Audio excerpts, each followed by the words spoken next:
Where does judgment come from? So the first thing is that it's a natural human tendency to judge.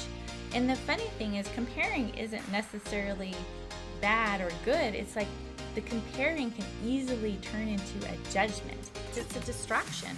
It's a distraction of us looking at things we need to deal with, and it can distract us from real issues or real things that we need to deal with. So it's so interesting how the most judgmental people I know are very judgmental to themselves. It's just important that we understand that life is more like a beach ball. Have you ever noticed how judgmental we can be? We can judge someone for a too bold, pretty pink dress. We can judge someone that's showing too much cleavage. Or maybe there's really conservative dressing and we can judge them for that too. Or we can judge the rich, we could judge the poor. We could judge the divorced, we could judge the single. Or someone that's too loud or too quiet. Why do we do this? And does it serve us? So being judgmental can be habitual, and it doesn't serve us, and it doesn't serve our relationships. So let's talk about it. And I'm going to tell you a secret. We're going to talk about my judgment towards my husband recently, and we'll measure that report card and how that was going. So let's go. So where does judgment come from? It's not necessarily like a bad or a good thing. It's just something that happens. So the first thing is that it's a natural human tendency to judge. Remember, we have the lifeguard part of our brain, and that part is meant to keep us safe and protected. And so by judging and categorizing and all of that, it keeps us safe and in control, and it thinks that that's better. And also, when we're it's negatively biased, because if it's negative, then we're a lot less likely to expand. And for some reason, our brain thinks that's the best way to do it. So there's a natural tendency for us to be judgmental. Another reason why we're judgmental is we have an automatic tendency to compare.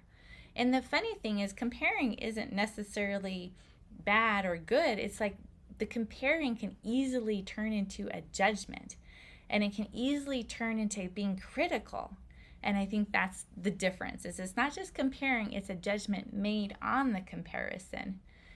The third thing is projection. So it's so interesting how the most judgmental people I know are very judgmental to themselves. And it's interesting how much we judge ourselves and how we speak to ourselves, because how we're speaking to ourselves is very much correlated with how we're thinking and acting towards others too. So I always think that's interesting. So another reason is control. I think being judgmental kind of gives us a sense of control because maybe we're feeling out of control. And the fifth one, and this is interesting, is it's a distraction. It's a distraction of us looking at things we need to deal with, and it can distract us from real issues or real things that we need to deal with. So it's very interesting. So we can have a general judgmentalness towards others, and it can be very habitual. Where we see somebody, it's an immediate judgment. And I remember how much I was like that and how much I've improved in that way. And we'll talk about that. And then we can judge the people close to us. And we'll get into my judgment of my husband in just a little bit.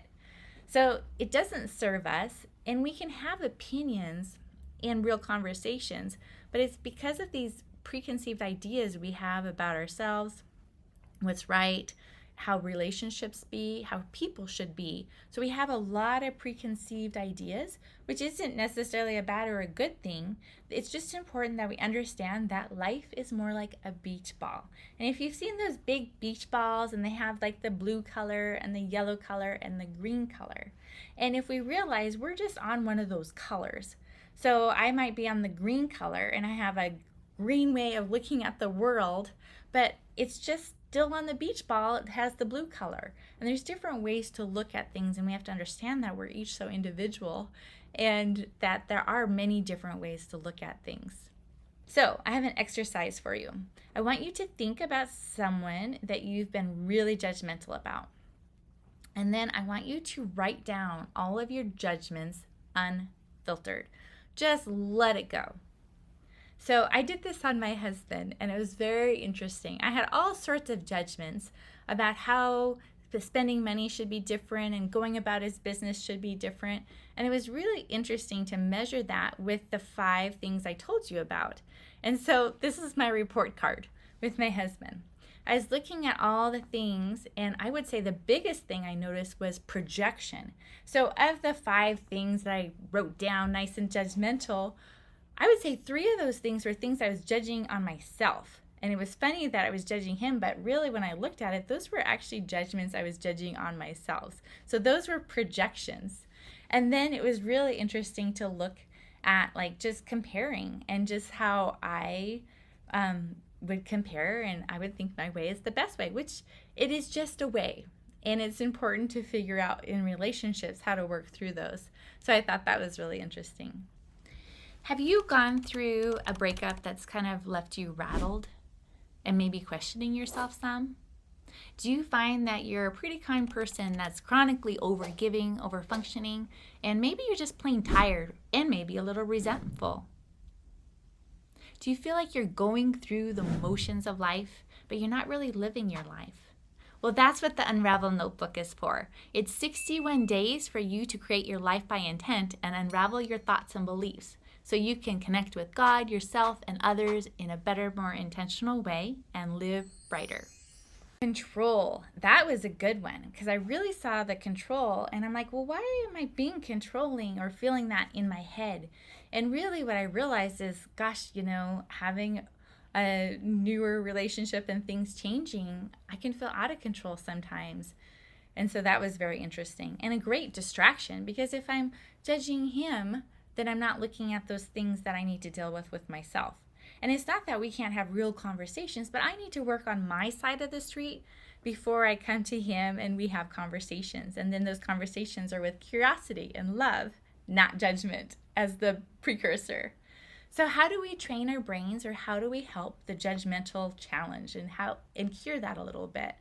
For one, we can train our brains to look for the good. I did this a lot in general because what I was noticing is I was very judgmental. It's like, oh, I don't like her hair, or oh, look at that nose ring, or something like that. And I didn't like that about myself. And so I started making sure everyone I saw, I looked for something I could compliment them in my mind. And then that became a new habit for me. And I have to say, it feels so much better. So I'm really glad that that's improved. And I'm sure I'll always be struggling with that and working on that. Another thing that helps the cure is not only just training our brains to look for the good, and that also is in my, husband or close relationships, is think about all the good and all the wonderful things that, how we enjoy that person. And so I think that actually goes really well with our close relationships too. The second one is to heal our projections. And I had to look at my judgments I was having towards myself. And so work on those things and really work on that. And then the third thing is notice the control and the distractions, how I was using it in that way. And then why do I feel a need to control? Like I mentioned, feeling a little out of control. And part of that has to be my idea of marriage. I do still struggle with the idea of marriage being kind of very confining, even though it's really not with us, but I'm still working on that. So that's a growth area in my life. And also giving grace to myself, because remember, I think the most unkindness we can have towards others is when we're regularly judging ourselves. And so just giving more grace to ourselves, and that really makes a big difference. And also being curious about myself and like, why am I like that? Or what is really bothering me? I think it's interesting what the Bible says about judgment. And I have to say, people have different views of the Bible. And I think that if you look at the Bible differently, you can always look at it as a very wise book. And I love what it has to say. It says that we will be judged by the same measure that we judge. And I'm like, wow, that's kind of a scary thing. And then one that I really like is that when we're judging, we're actually cursing those that have been made in the image of God. And, I really thought about that. And I feel like our judgments are a curse on others. Or you can look at it as energy and a negative energy that we're giving others. Remember that experiment with water when they were having the water freeze? They were saying bad words to the water and it was freezing all weird. And then they were speaking light and love to the water and it was actually making beautiful crystals. I think that same energy comes out in our thoughts and our judgment.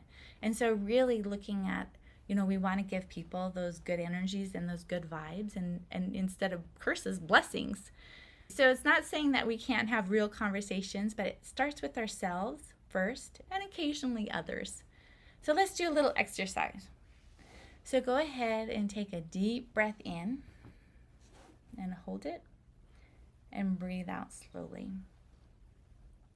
Now take a deep breath in, but from your belly, and hold it and breathe out slowly. And repeat after me in your mind. I am more than enough. I am fully lovable. Help me to experience God, universe's love for me. Help me to accept and love myself and open my heart to myself. And I choose to love others, and I choose to see others with curiosity and focus on their wonderful qualities. So that's it. Make it a great day. Grow 1% at a time. For more, you can go to Instagram, Live Brighter with Tara, or you can go to my website, livebrighter.info. Make it a great day. Stay tuned for our next episode.